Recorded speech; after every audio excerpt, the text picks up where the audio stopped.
ये बात है 1998 की, जब पंकज त्रिपाठी थिएटर के साथ साथ एक होटल में काम भी किया करते थे ताकि उनका खर्चा निकल सके। उसी होटल में सत्ता मूवी के सिलसिले में मनोज वाजपेयी जी एक दिन के लिए रुकने आए, लेकिन जब वो होटल से निकले तो वो अपनी चप्पल रूम में ही भूल गए।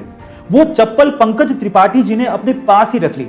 जब कुछ सालों बाद पंकज त्रिपाठी जी भी सफल हो गए और जब वो मनोज वाजपेयी जी से मिले तो उन्होंने इस इंसिडेंट के बारे में मनोज वाजपेयी जी को बताया और कहा कि उनकी चप्पल उन्होंने रख ली थी। तब मनोज जी ने कहा कि तुमने क्यों रख ली थी?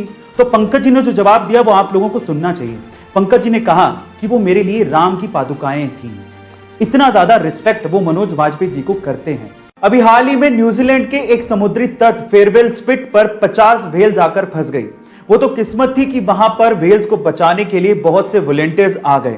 सबसे पहले उन्होंने व्हेल्स को शांत किया, फिर उसके बाद अधिकतर व्हेल्स को समुद्र में पहुंचा दिया। लेकिन अद्भुत नजारा तब देखने को मिला जब जान बच जाने के बाद 2 व्हेल्स गाना गाने लगी, और वो भी खुशी में। सुनिए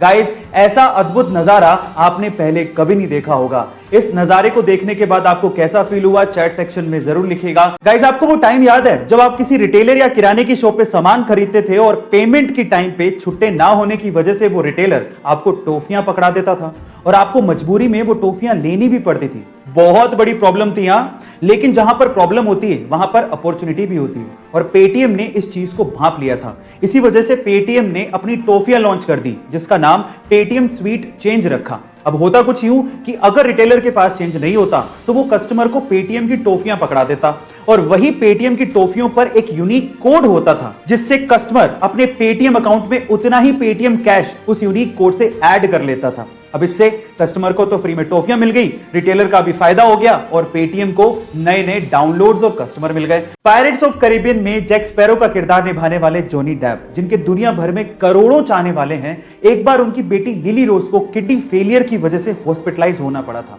तब वो सिर्फ 7 साल की थी। वो दौर जॉनी डेप के लिए अपनी जिंदगी का सबसे मुश्किल दौर था। हालांकि उनकी बेटी इस प्रॉब्लम से बाहर आ चुकी थी, लेकिन फिर भी इस दौर ने जॉनी डेप को यह सिखा दिया था कि जिंदगी बहुत ही ज्यादा अनसर्टेन है और इसे ऐसे ही भागते भागते वेस्ट नहीं करना चाहिए। उसके बाद से जॉनी डेप को जब भी समय मिलता वो हॉस्पिटल बच्चों से मिलने के लिए पहुंच जाते। एक बार तो वो जैक स्पैरो की कॉस्ट्यूम पहन के ही अपने फैन से हॉस्पिटल मिलने पहुंच गए थे।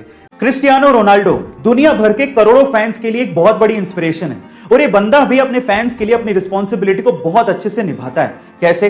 हाल ही में यूरो 2020 मैच से पहले प्रेस कॉन्फ्रेंस में जैसे क्रिस्टियानो रोनाल्डो पहुंचे, उन्होंने नोटिस किया कि माइक के पास 2 सॉफ्ट ड्रिंक की बोतल्स रखी हुई हैं। तो उन्होंने तुरंत उन सॉफ्ट ड्रिंक की बोतल्स को हटाया और कैमरे के सामने पानी की बोतल को पकड़ के ये कहा, ड्रिंक वाटर। हालांकि वो सॉफ्ट ड्रिंक का ब्रांड पूरे टूर्नामेंट का ऑफिशियल स्पॉन्सर था, लेकिन इस बात की परवाह रोनाल्डो ने नहीं की और सही संदेश अपने फैंस को दिया, और ऐसा करके रोनाल्डो ने अपने फैंस में अपना विश्वास और मजबूत किया। गाइस, आपको रोनाल्डो की ये बात सुन के कैसा लगा कमेंट सेक्शन में जरूर लिखिएगा, और ऐसे अमेजिंग वीडियोस के लिए शेयर, सब्सक्राइब एंड लाइक। मिलते हैं अगली वीडियो में।